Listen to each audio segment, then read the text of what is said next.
Yo, Bakayalo, Konoyalo, oui, on se retrouve pour la fameuse vidéo de Dragon Ball Kakumei chapitre 27. Mais avant de commencer la vidéo, instant auto-promo, mais bien évidemment, mon manga Wolfus qui est disponible légalement et gratuitement sur Manga Draft. Je te mets le lien en description. Et d'ailleurs, en parlant de Manga Draft, il y a le fameux chapitre 27 de Dragon Ball Kakumei que vous êtes venu exprès pour regarder. Alors, let's go! Vegeta qui est en ultra instinct non maîtrisé et qui a des flèches avec des chiffres qui partent partout autour de lui. Je contrôle encore trop mal ce pouvoir, pas sûr que ça suffise contre lui. Mais si ce fumier pense pouvoir s'en sortir après avoir commis un si gros massacre, il se fourre le doigt dans l'œil. Et Amaron qui a la moitié du masque détruit et qui est content. Cette pression que tu émanes, c'est exactement ce que j'avais remarqué. Maintenant nous y voilà, tu as fait l'effort d'y aller à fond. Il n'y a donc plus aucune raison pour moi de me contenir. Et Amaron qui libère toute sa puissance et une aura maléfique qui s'en dégage. Vegeta qui grince des dents. L'enfoiré, il se moque de nous depuis le début. Et Amaron qui scrute Vegeta de son œil,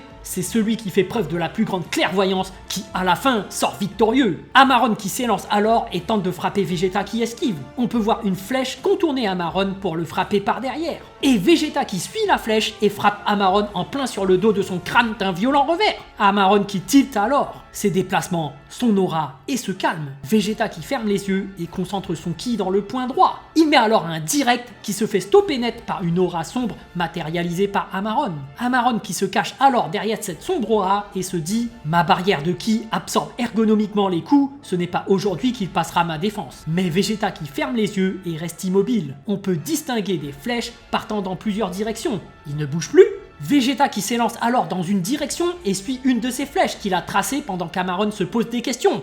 Il a trouvé une faille et Vegeta qui parvient à frapper Amaron en plein dans son bide, libérant derrière Amaron l'aura sinistre qui la protégeait. L'aura contient le symbole d'un œil et s'oriente vers Vegeta en disant « Destruction » et une boule de destruction qui vient s'enfoncer dans le torse de Vegeta qui ne l'avait pas prévu. La boule de destruction qui s'étend et tente de recouvrir tout le corps de Vegeta. Amaron qui ne comprend toujours pas ce qui se passe. Mais à quoi rime ce pouvoir? C'est à n'y rien comprendre. Vegeta qui surfe sur une des flèches et qui se dégage de la boule de destruction. Vegeta qui est en pleine réflexion et repense à Beerus et Toppo. Il utilise sa technique de destruction de la même manière que Maître Beerus ou encore ce type du tournoi du pouvoir. Amaron qui sourit et est excité à la fois. Ah, tu as déjà fait face à ce genre d'attaque, je me trompe? Non, je ne me trompe pas, je ne me trompe jamais. Amaron qui concentre alors son ki dans sa main pendant que plusieurs flèches se dessinent autour de lui. Vegeta qui s'élance alors en esquivant de nombreuses boules d'énergie et Amaron qui réfléchit à un moyen de contrer la technique de Vegeta. Il arriverait à envisager les trajectoires de mes attaques,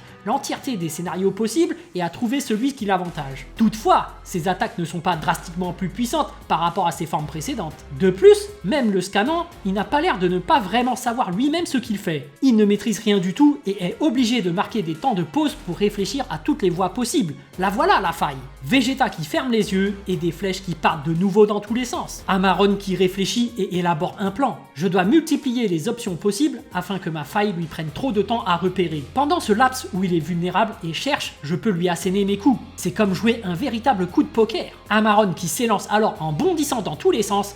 Maintenant, c'est l'occasion parfaite. Vegeta qui lance un uppercut en suivant une des flèches, mais Vegeta qui se prend soudainement une boule d'énergie en plein dans le bide. Amaron qui enchaîne alors avec un high kick en plein sur la tête de Vegeta qui crache du sang. Vegeta qui est en pleine souffrance et Amaron qui lui dit « Ce pouvoir, il n'est pas maîtrisé, est plein de failles, mais tu es encore bien trop dangereux. Ce n'est pas ce simple enchaînement qui devrait te mettre au tapis. » Et Amaron qui provoque Vegeta. « Alors vas-y, attaque-moi » Vegeta qui grince des dents. Il se remet à fermer les yeux et de nouvelles flèches qui partent dans tous les sens. Amaron qui en profite pour balayer de nombreux Saiyans de l'univers 6 en balançant du ki sur eux. Trop lent! Allez Vegeta, donne du tien, c'est le combat de ta vie! L'amiral Lériac qui est choqué par le massacre auquel il vient d'assister. Ce démon massacre notre peuple sous nos yeux, et on est là, impuissant! Misérable, je suis misérable, je ne peux compter que sur toi, Vegeta. Le vide et la douleur en moi sont indescriptibles. Vegeta qui se laisse submerger par ses émotions. Espèce de fils de...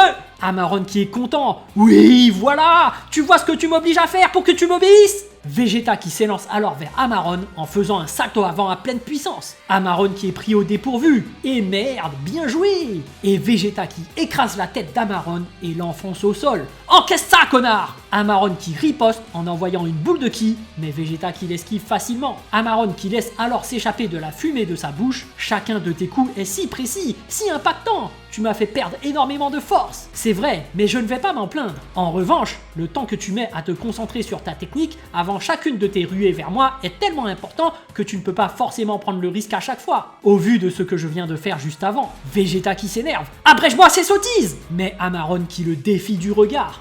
Et pourtant, avec ce pouvoir, tu t'es aventuré sur le terrain des dieux et tu vas mourir de ma main. Quelle ironie! La boucle est bouclée. Mais Vegeta qui ne se laisse pas abattre et le pointe du doigt. Ton corps te hurle d'arrêter. Du sang te sort de tous les sens. Tu es celui qui est en position de faiblesse, dieu de la destruction. Mais Amaron qui a un sourire machiavélique. Tu crois? Et Amaron qui resserre le poing et des milliers de Saiyans qui se font aspirer par un centre de gravité et se retrouvent écrasés contre une sphère de cadavres Saiyans. Vegeta qui est choqué par la vision d'horreur. Fou de rage, il se précipite alors sur Amaron sans réfléchir. Arrête! Mais Amaron qui en profite pour matérialiser sa chaîne contenant une faux à l'extrémité. Il la balance sur Vegeta et l'embroche contre le rocher au niveau de l'épaule. Il se saisit de sa faux et ordonne « Viens par ici !» Mais Vegeta qui attrape la chaîne avec une flèche l'indiquant de tirer. « Non, c'est toi ma proie !» Et tout en attirant Amaron vers lui, Vegeta qui concentre son ki au niveau de la bouche. Il crache alors une énorme boule d'énergie pour désintégrer son adversaire. Vegeta qui est épuisé et de la fumée qui sort de sa bouche. Amaron qui en sort indemne et en déduit il me semblait que la puissance de ce Kikoa n'était pas à la hauteur de ces 10 dernières minutes. Tu n'en peux plus. Vegeta qui est à bout de souffle. Il perd l'ultra instinct et crache du sang. Pendant ce temps, Kabe, Caulifla et Fenel qui rejoignent le roi Sadala qui est surpris de les voir. Vous autres, vous êtes sains et saufs? Rumba qui s'était fait entailler le ventre et découper le bras qui se fait soutenir par l'Eriac. Broly qui baisse la tête et se dit « Je ne peux plus bouger, mon corps est si lourd ».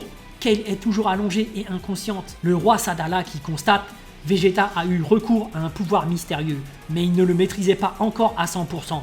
Le contre-coup est terrible, et Amaron qui se retrouve au-dessus d'un Vegeta complètement épuisé, il pose son pied sur le crâne de Vegeta qui est obligé de s'incliner en crachant du sang. Ici, l'équipe Dragon Ball Kakumei. Comment allez-vous? On tient à s'excuser pour la brièveté de ce chapitre. Poisson Labo prépare un one-shot pour Konkuru et travaille sur ses devoirs pour ses études en parallèle à Kakumei, mais on espère que même s'il est court, il vous a quand même plu. On vous rappelle que le tome 5 de Dragon Ball Kakumei approche de la fin. Restez à l'affût pour les précommandes. On a mis beaucoup de cœur dedans, on espère qu'il vous plaira. Autre nouvelle, Poisson Labo ainsi qu'un ami à lui, Darao, qui est aussi le créateur du site de précommande, travaille sur un nouveau site pour héberger Kakumei. On va bientôt déménager de Manga Draft.